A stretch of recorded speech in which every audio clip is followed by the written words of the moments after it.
everyone, if you've joined me before, welcome back. Thank you for joining me again. And if you're new to this space, then welcome. My name's Kimberley and I'm a reflexologist. I'm a clinical massage therapist. I am training to be a shamanic practitioner and also a psychic medium. And I would like to look at health and well-being from a 360 approach. So that includes your mental, physical, emotional, spiritual well-being, your energetic well-being. So what I'd like to talk about in this series is healing and steps to healing. So steps to approaching any issue that you might have, be it physical, such as an injury, a disability, a sudden loss, such as a loss of job, responsibility, a child, relationship, and also healing from past behavioural patterns, letting go of any restrictions that you put upon yourself, or healing from something that somebody has put upon you that you wish to leave behind. So I'm going to just outline in this video simple steps that you can take to encourage that healing process. And first of all, I will say that healing from anything, whether it's back pain or a divorce, is a process, and it's not necessarily always a straight line process. So as you listen to these steps, just have a little think about how you might embrace those steps and acknowledge the fact that the steps might lead to a short-term change, but that change might not happen overnight, and it will be an undulating journey. There will be highs where you feel that you're winning, and there will be times where you feel that you have retreated massively. So let's start with step one. First of all, you need to identify what it is that needs your help. What is actually kind of out of balance? It might be glaringly obvious to you that you have something that needs assistance, that needs correction or encouragement to be left behind. So identify what it is that you'd actually like to heal, whether it's back pain, neck pain, a frozen shoulder, whether it's anxious thoughts at night, perhaps it's a relationship that no longer serves you, that doesn't suit your identity anymore, and also maybe it's a wound or an injury or something you can actually see, like acne or eczema. So step one is to just identify what that issue is.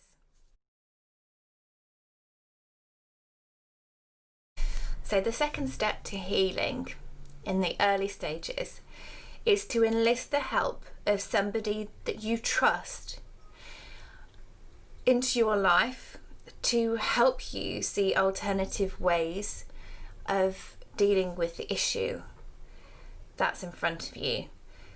So it can be any type of person, and your situation and the thing that you want to heal will be completely unique to you, but you need to find somebody who speaks a lot of sense about this subject. And it can be a social worker, a psychiatrist, a physiotherapist, a chiropractor, a reflexologist, a Reiki master, a personal trainer. It can be any number of experts. You will find somebody who comes into your life at just the right moment when you offer yourself up to receiving the help by identifying your problem. Just the fact that you have clicked on a video that's about healing shows that you are interested in finding a solution to something that is holding you back. And admitting that you have a concern is the number one step to take to opening yourself up to a change.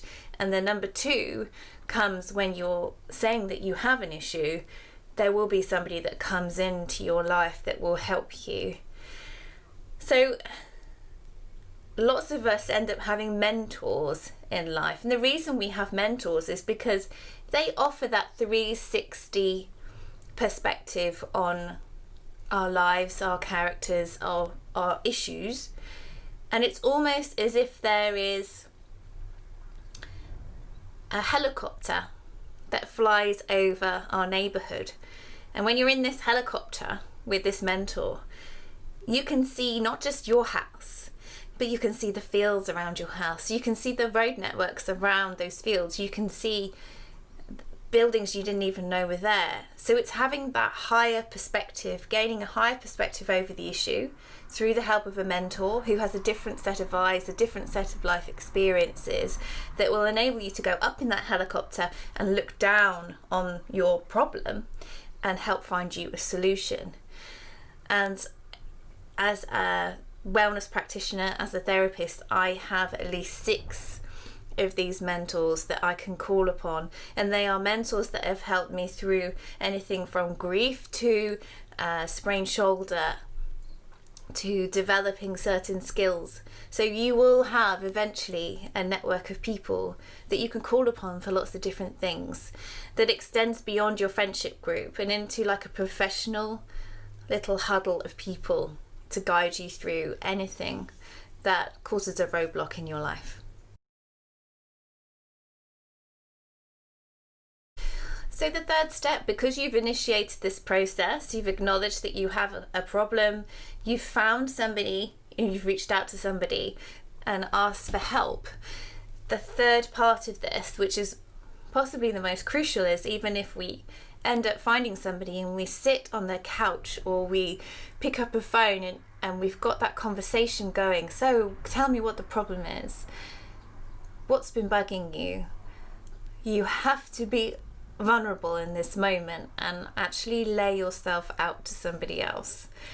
And for lots of us, this is scary, and it's taking a risk, and it's bearing your soul sometimes. If it's something you've been carrying around with you for a long time, then it could be uncomfortable, and you need to get uncomfortable and get vulnerable in order to change. So somebody could be the best psychiatrist in the world, but if you sit on the couch every week and you just have your arms folded and you say, well, it's their fault, whatever, and you say the same thing again and again and again, and you're not opening yourself up to bearing your soul and being honest about what you brought to a situation, or how deeply your pain goes, or really what your genuine struggle is, there won't really be very much help from that mentor. So honesty is always the best policy with any therapeutic relationship, or if it's a family member that you're calling upon for help, or a dear friend. You have to be able to do warts and all. So lay it all out there, and then that person can truly step in and help you. So the fourth step is trusting a little bit in the fact that healing is a process. And as I said at the beginning, it's not necessarily a straight line. So we think when we're going to have physiotherapy for a frozen shoulder, that shoulder will just get steadily better and better and better, and that we'll be able to do all sorts of different movements, and that the exercises that we do are going to show improvement week on week. The reality is that when you come to a place where you want to let go of something, there will be other things that you start to let go of as well. And for that reason, healing is never necessarily just a straight line. Even if you've had an operation and you think, oh, I'm so much better than I was 3 weeks ago, you might have the odd day when you think, this is terrible, this is how it was 6 months ago. Like, why has this happened? I thought it was getting better. That is because when we open ourselves up to changing, it doesn't necessarily all unravel in a perfect formation. So if you're healing from something that's current, say you've had adult acne for 5 years, and whatever you've done, you couldn't get it to shift. It's just really holding you back. It's awful, making you miserable. You've tried every single skincare product that's going. You feel really, really down on yourself. You finally find this person that says, I've got this amazing opportunity for you to try this light therapy for your acne, and you start going about it, and it's making some changes, and you see every day it's maybe getting a little bit better. But when you look in the mirror, you're seeing these changes, but underneath all these emotions that were associated with that acne, lack of self-esteem, not feeling good enough, perhaps somebody put you down when you were a teenager or a child, all that stuff underneath that condition, because it's a multi-layered situation that we have in life with everything. It's not just you have acne and there's no emotion attached to that. There is emotion and feeling in everything that we've experienced physically. So when we're healing in a physical problem, we're actually starting to heal what's underneath us that accompanies that physical symptom. So for example, in reflexology, when somebody has a shoulder problem, I always say to them, do you have a lot of responsibility? Do you feel that you hold up a lot of people, a lot of pressures and a lot of expectation, like Atlas holding up the world? And they 9 out of 10 times they'll say, yes, I look after a son with learning difficulties, or I have 2 jobs and I have an elderly parent that I go to see 3 times a week.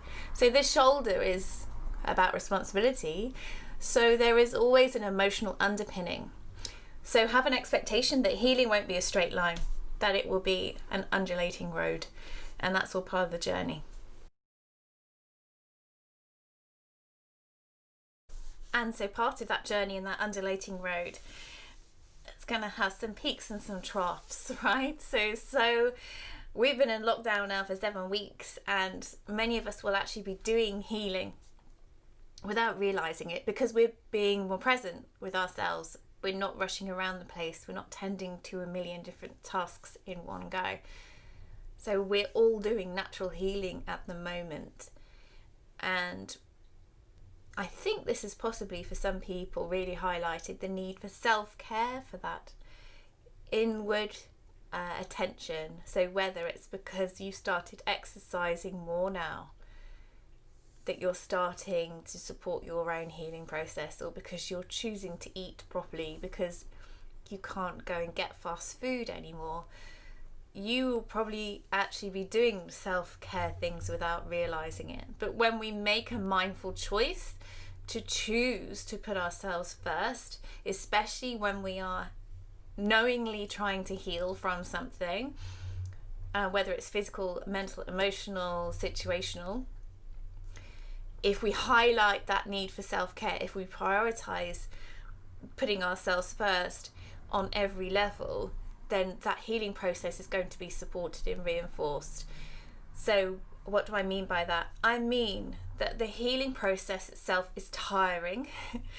As I've said, there will be unexpected things that come up, and the best thing that you can do to support yourself through the process is to be careful with yourself, be kind to yourself, nurture your emotions, nourish your body, lots of water, really, really nice, nutritious, tasty food, early to bed, lots of light, and lots of time in nature, and all those things will just support you from the ground up. So it's like watering the seedlings of a new plant. You don't want to suddenly just throw it outside if there's going to be a frost. So you want to make sure that you're prioritizing nurturing those little shoots, because when we're stepping into a healing space, we are vulnerable. As I've said, you've opened yourself up to somebody else, you've reached out and asked for help, or you're trying to find help in your own way with your own research, and you will be feeling a little bit open, vulnerable, and a little bit fragile. So nice long sleeps, lovely music, surround yourself with happy, uplifting things, and that will really support you throughout this process. Thank you all, and take care, and check in with me soon when I have some more tips for that healing journey. All the best to you now. Bye.